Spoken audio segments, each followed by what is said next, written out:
Georgia Tech was that close to altering the playoff radically, but Georgia's a lock now, or so we're told.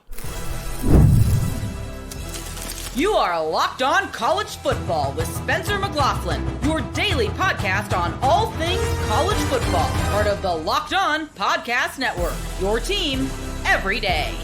Welcome, everybody, to a reaction episode of Locked On College Football. I'm your host, Spencer McLaughlin. Thank you so much for making this your first listen or your first view post whatever we just witnessed in Athens at Sanford Stadium. Part of the Locked On Podcast Network, your team every day. This episode brought to you by our friends at Game Time. Download the Game Time app, create an account, use code Locked On College for $20 off your first purchase. I have some thoughts for all you 12-team expansionists out there later in today's show. How should we view the SEC now that the playoff is so expanded? Georgia's apparently in automatically, and elsewhere in the college football world, Colorado did something that is illegal in 48 states to Oklahoma State, and what happened in Tulane? Oh, goodness gracious. I'm going to talk about all that. Let's start with Georgia Tech, Georgia. I have a lot of thoughts.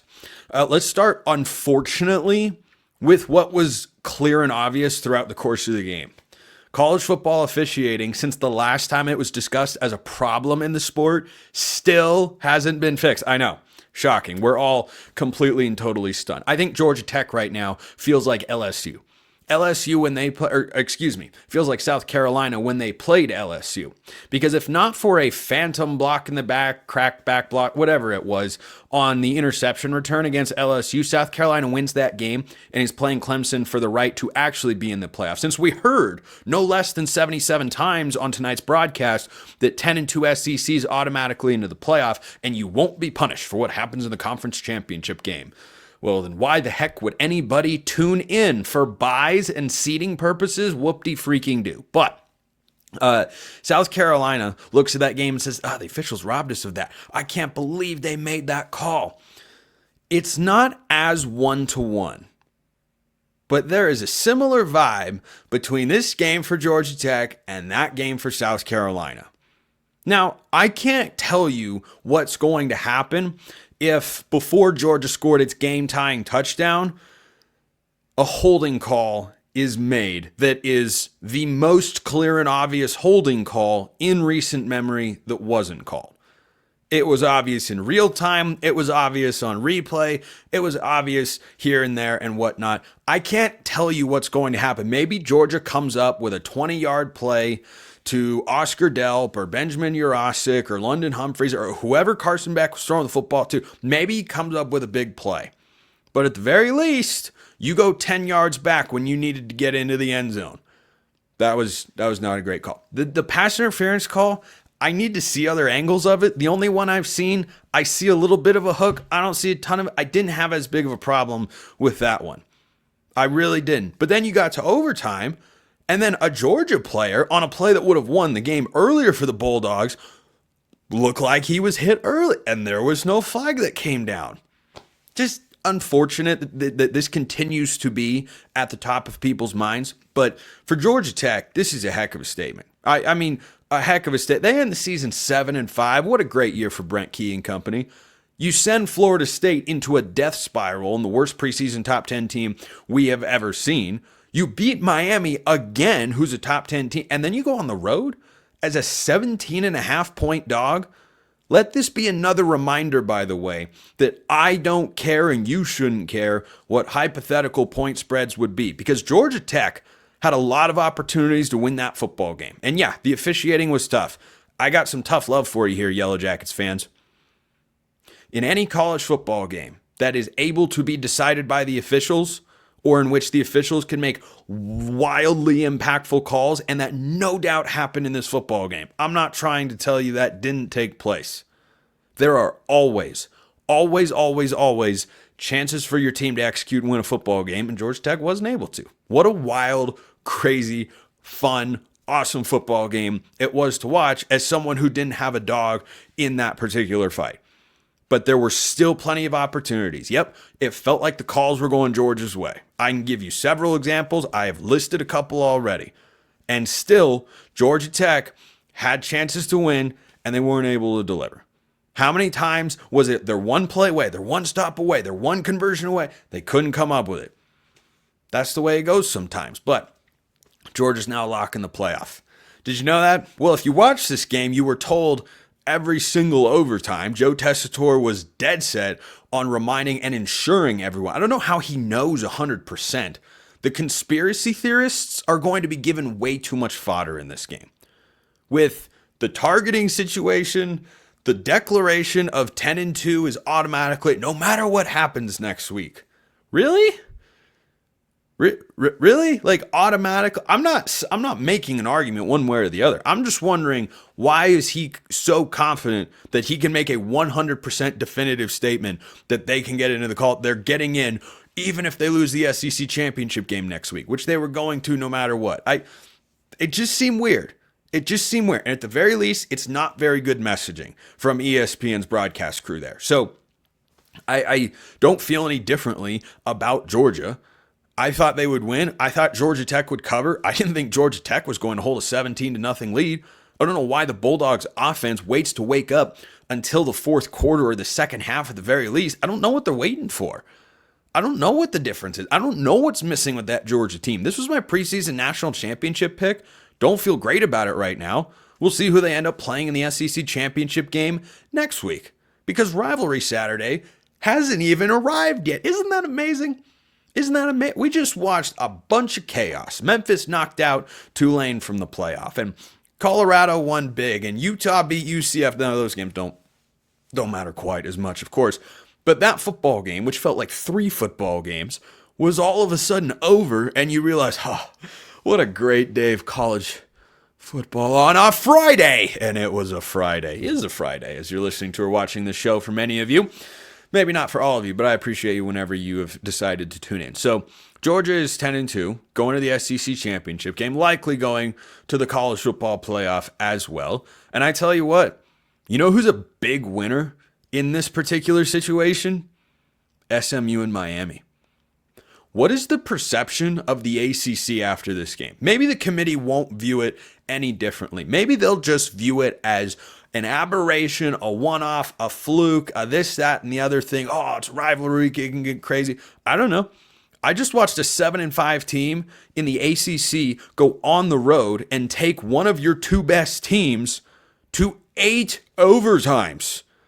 8 overtimes. By the way, I'm one of those people, I like the overtime rule. You got to end the game. You can't run kids into the ground infinitely. Well, you don't do it this way in other sports. Yeah, those sports don't involve kids hitting each other.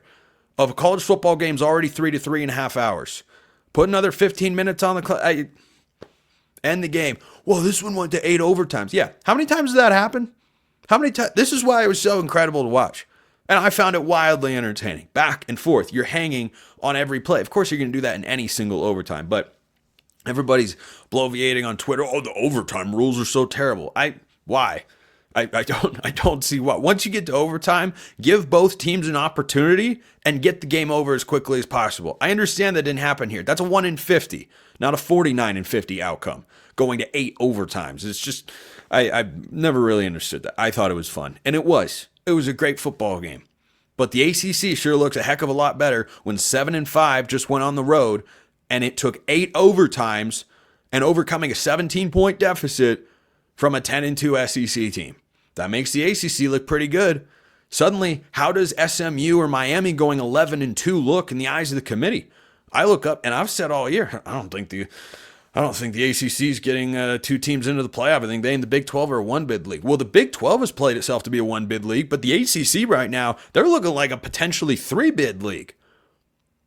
Because remember, Clemson is ranked 12th, 1 spot behind Boise State, and they play South Carolina, who's a top 15 team at the moment. So if they win that game, they're sitting there 10-2 on the outside looking into the ACC championship. Tell me this, Joe Tessitore and others who apparently got the inside track. So I'm asking you, Joe, are SMU and Miami locks to the playoff if they win tomorrow? Boy, they should be.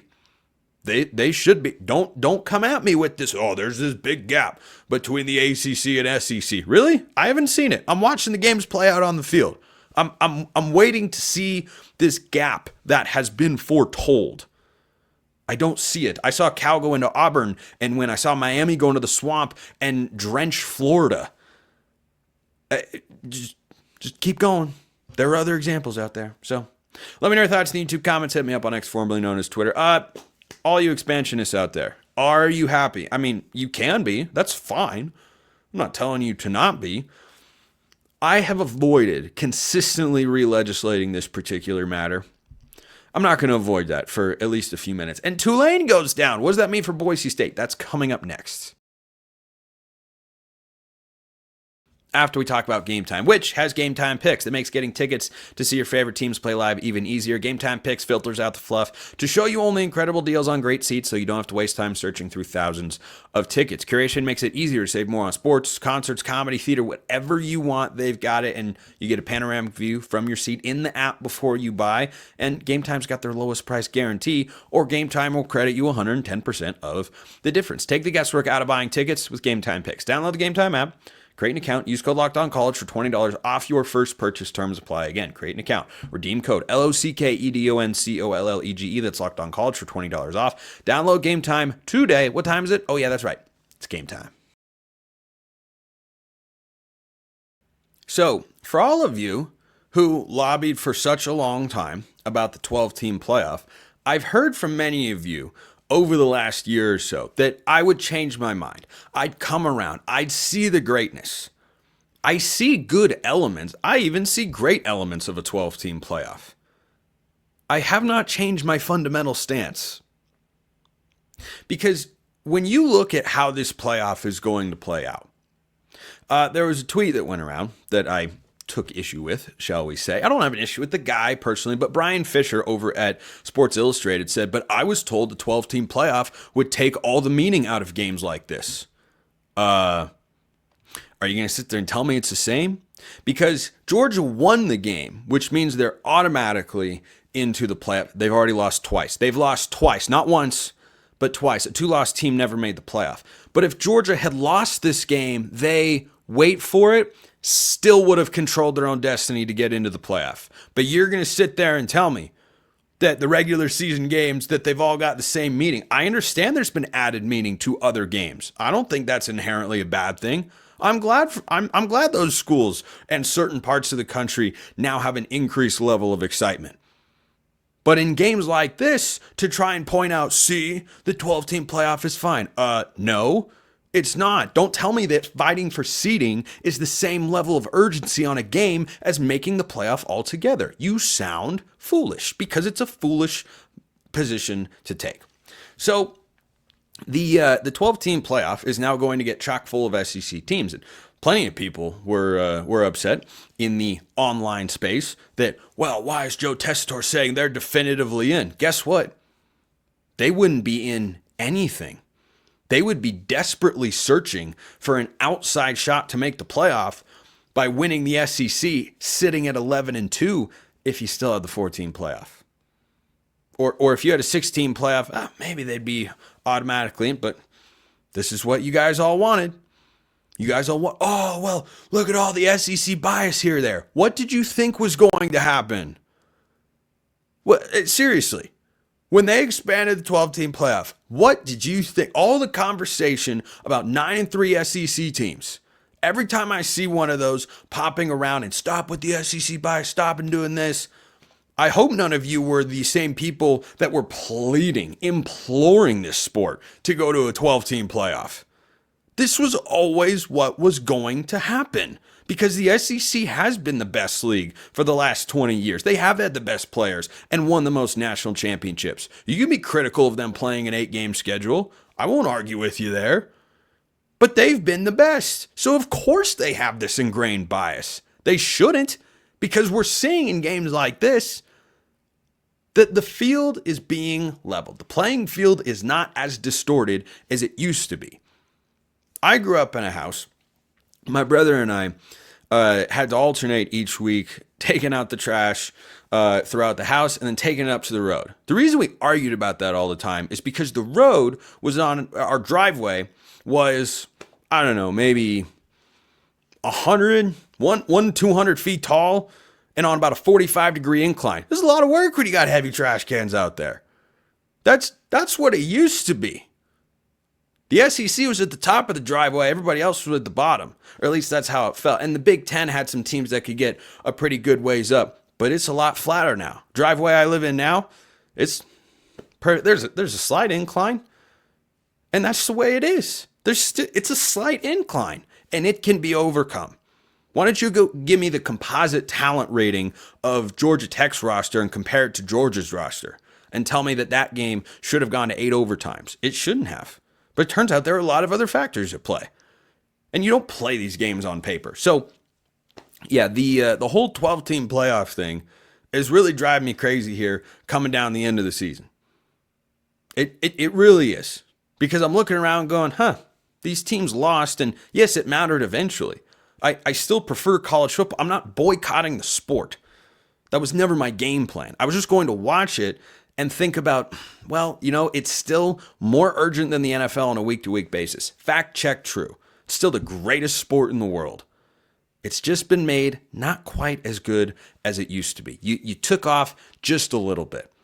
You had this perfect plate of a well-cooked steak with a chimichurri on top and great mashed potatoes that were herb-infused and whipped to the perfect texture, and you had these perfectly seasoned and perfectly textured vegetables. You took the chimichurri off the top of the steak. I'm still eating the steak. I still love the potatoes. The vegetables are still great. You take that chimichurri off, it loses that little punch. It's still really good. You have all the makings of a great meal right in front of you, but it doesn't have that same level of punch.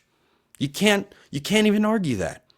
Yes, some games have gained a greater sense of importance for the playoff, for teams that are not going to win the national championship, in my particular view. Maybe I'll be proven wrong. Maybe I will be proven wrong.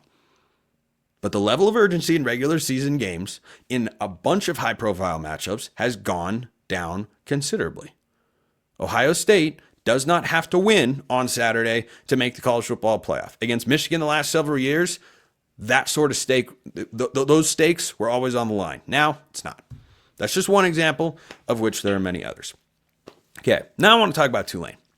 So this is a result that's probably going to fly under the radar because, well, it's Tulane. Well, who's doing it? Tulane was all the way up to number 17. There was legitimate discussion in the college football world, and this is why we don't play hypotheticals. We play real, honest-to-God football games. There was discussion about, could Tulane, as the American Conference champion, jump the Big 12 champion and leave the Big 12 out of the play? Yeah, that's not going to happen. So the Big 12's getting into the playoff. They will get one team in. I personally find it to be a little absurd that they could be ranked behind and have to play a road playoff game, whereas Boise State, the Mountain West champion, if they are able to beat either UNLV or Colorado State, gets to have a first-round bye. I find that to be ridiculous. I made my thoughts very clear on a show earlier this week. You can go check that out if you haven't already. But Tulane, I actually had the score dead on. I just had the teams flipped. I thought Memphis would cover. I didn't think Memphis would win. But this should be a lesson for everybody out there. Well, Vegas would favor this team by 2 touchdowns. Tulane was at home, favored by 13.5. Georgia was at home, favored by 17.5. If my math checks out, and it usually does, that's 31 points of home favoritism resulting in an outright loss and a 2-point win. That's what we saw in the last 2 days. So, bail on the hypotheticals. Bail on this. Bail on it entirely. This notion of, well, this team would be favored by this. Who cares? Who cares? I want the results to be paramount first and foremost. That is what I am concerned with. So now, Boise State has no competition in a serious way for the G5 playoff spot other than UNLV. There are no external threats for Boise State, and that's really good news for the Broncos. And there are no threats to the Big 12, and that's the way it should be. Big 12 champion should get in. Boise State, if they win the Mountain West, they should get in. If Tulane, or rather, if UNLV is able to beat Boise State, or first they have to beat Nevada, but if they do that and they beat Boise State in a rematch, then they should be in the college football playoff because them's the rules. But boy, this is going to be a really fun rivalry weekend. I cannot wait. Colorado played a football game. What do you think the score of that game was? It was a lot to a little. What happens now in the Big 12? And what happens now with Mike Gundy after that embarrassing end to an embarrassing season? That's coming up next. After we talk about FanDuel, of course, you get ready to tackle the NFL action after college football. Of course, with FanDuel, America's #1 sportsbook. Right now, new customers can bet $5 to get $150 in bonus bets if you win. The FanDuel Sportsbook app gives you everything you need to place live bets on the NFL, and it's all in one place. So when you get a hunch in the middle of the game, you can check out the latest stats, view live play-by-play, and so much more on the same page where you place your bets. Just visit FanDuel.com to join today. You get $150 in bonus bets if you win your first $5 bet. That's FanDuel.com. FanDuel.com. That's the place to go. For America's #1 sportsbook, not number 2, not number 3, not number 4. The #1 sportsbook in America is FanDuel.com. Never waste a hunch. Make every moment more with FanDuel, an official sportsbook partner of the NFL. Did you see what Colorado did to Oklahoma State? Look, Colorado at 9-3 is only getting into the playoff if they win the Big 12. They need help to get there. Help is often given to those in college football who hold their own. Colorado did more than hold their own in this spot. I'm not wildly impressed with Colorado, but I'm certainly not unimpressed with what they just did. Spencer, they were playing a terrible Oklahoma State team. Didn't you pick them to win and cover? Yes, I did. It was 52-0. 52-0. Colorado outgains Oklahoma State 471-147 in this spot. I don't even know who was playing quarterback for Oklahoma State, to be honest with you. It was not Alan Bowman, and, he's got a ways to go in his development as a college quarterback. But Colorado, to win this game like that, just let me throw this out there for all of you that are on the train. The Buffs are overrated, the Buffs are this, that, and the other thing. How would a good team play this football game? What would it look like to you? Colorado's just, I'm not saying that Colorado should suddenly be an at-large team. But what does a good team do? What does a great team do? I don't know. By the way, this is the same Oklahoma State team that beat Arkansas earlier this year. Not exactly the same. Alan Bowman wasn't at quarterback against the Buffs. I got news for you. That wasn't going to matter.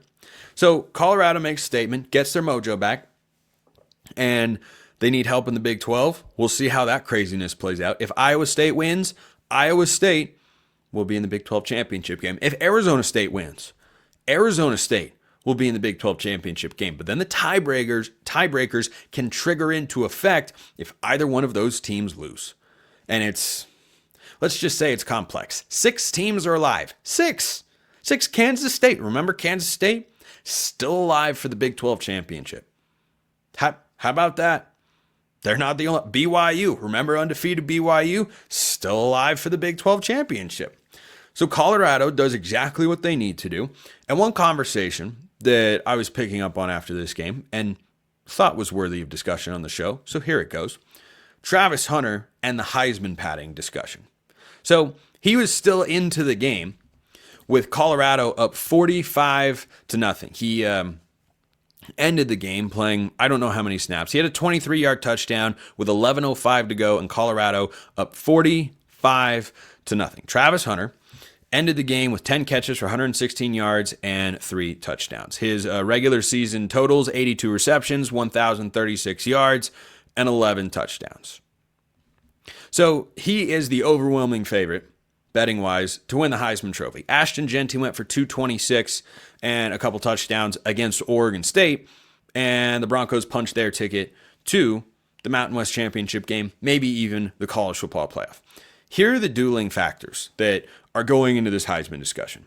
Travis Hunter is not the best receiver in the country, nor is he the best corner in the country. However, he is the best two-way player in recent memory. I saw one, and this is why Twitter can be such a great and wonderful place, but also not a repository of intelligent foresight in the college football discussion. There was a tweet going around about why wasn't Miles Jack in the Heisman consideration? Because Miles Jack was not the best running back on his team. He was a good linebacker. He was a solid two-way player.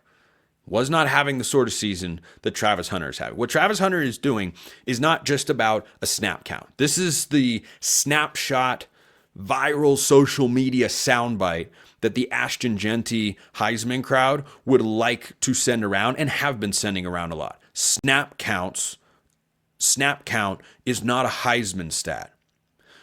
Well, no, I don't even know what Travis Hunter's snap count is. So the nature of that particular argument comes from it is very easy to spread around, and it clicks in people's minds of like, oh, hey, yeah, it's not a snap count. Well, I don't know how many snaps he played. I don't actually care. I am watching a guy who is, as a matter of fact, as impactful to his team as Ashton Jeanty. Now, if I had a Heisman vote, I would give it to Ashton Jeanty, and Colorado's Travis Hunter would be my number 2. Because I think what Jeanty is doing is more impressive than what Travis Hunter is doing. Which is not to say I'm unimpressed with Travis Hunter. Did you hear the part where he would be my number 2 Heisman pick? But to say that Hunter is just playing both ways and not doing anything else, that's oversimplifying the situation. He is wildly impactful to Colorado's ability to be a capable football team. If you look, against Oklahoma State, yeah, it didn't matter a whole heck of a lot. But why don't you go tell me how impactful he is to winning from the Baylor game? Because last time I checked, he didn't catch Hail Mary, but he makes the defensive play at the goal line. His stats in that game, by the way, against Baylor, let me see if I can pull that one up real quick. 7 catches for 130 yards. So 7 catches for 130 yards keeps Baylor out of the end zone in overtime, and they end up winning the game with a game-winning field goal. That feels pretty impactful in the winning department. But on the other side, Ashton Jeanty is doing something we haven't seen since Barry Sanders. He could break Barry Sanders' all-time rushing record. Well, that's because he's playing in more games. Do you know why they're going to play in more games, or why they could play in more games than Barry Sanders did? Because Ashton Jeanty is running football. So you can make this argument either way. I'm not majorly pushing back if Travis Hunter wins the Heisman Trophy. I'd go with Jeanty because I find it to be more impressive what he is doing, the way he is running, and how singularly important he is for Boise State. I think Colorado, this is the crux of my point here. Colorado is better off without Hunter than Boise State is without Ashton Jeanty. Neither team is as good without that guy there, and neither team is a conference championship contender without that player doing what he's been doing all season long. As for the stat padding, I'm completely unsurprised. The Heisman voters are not going to care. Jaden Daniels at LSU last year, they didn't sniff the playoff because they had 3 losses. They were padding Jaden Daniels stats all the time, running it. Guess what? It didn't matter. So you can hate it all you want. It is incredibly good strategy by Colorado. Incredibly good strategy to try to get him the Heisman Trophy. So thoughts on that concluded. And we switch and end this show real quick with Mike Gundy. So he goes 3-9. This is the worst season in history of Oklahoma State. And what he has done is reset his evaluation. There is a new starting point with how to look at Mike Gundy as Oklahoma State's head football coach. And it starts right now. No, he should not be on the hot seat. He should not be fired. There are good coaches that have bad seasons. Kyle Whittingham just went 5-7, tied for the worst record since they joined a Power 4 conference back in 2011. Those sorts of things happen. Yes, it spiraled out of control. You know why? Because the Big 12 is a good league and it's really deep. It is really, really deep. We've seen that all season long. So they had a lot of things spiral. They didn't get the quarterback position right, and it just got away from Oklahoma State this year. You should not judge Mike Gundy on this particular season. Say, oh man, got to fire Gundy, got to do this. No, you don't just get to ignore the past 20 years or however many seasons he has been there. What you do is start a new evaluation point. Before it was, well, here's all of this. Okay, you collapse down. Well, what do you do after that?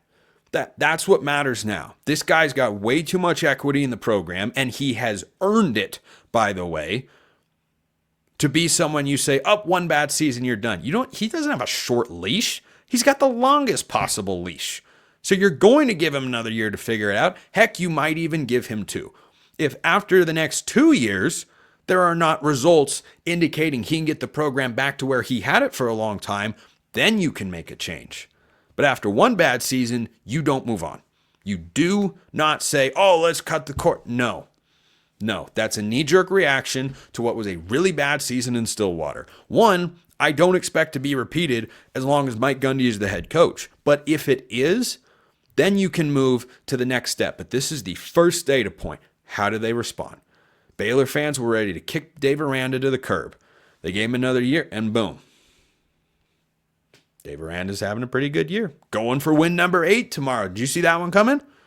Did you see that? People often want the coach fired. Billy Napier at Florida, the same thing. So I think that Mike Gundy had the worst season of his coaching career. That doesn't mean it defines what he now is as a coach. It means he had the worst season of his career. How does he respond from that? That's what I want to see. Appreciate everyone listening. I'll see you next time. And until then, hope you have a wonderful rest of your day.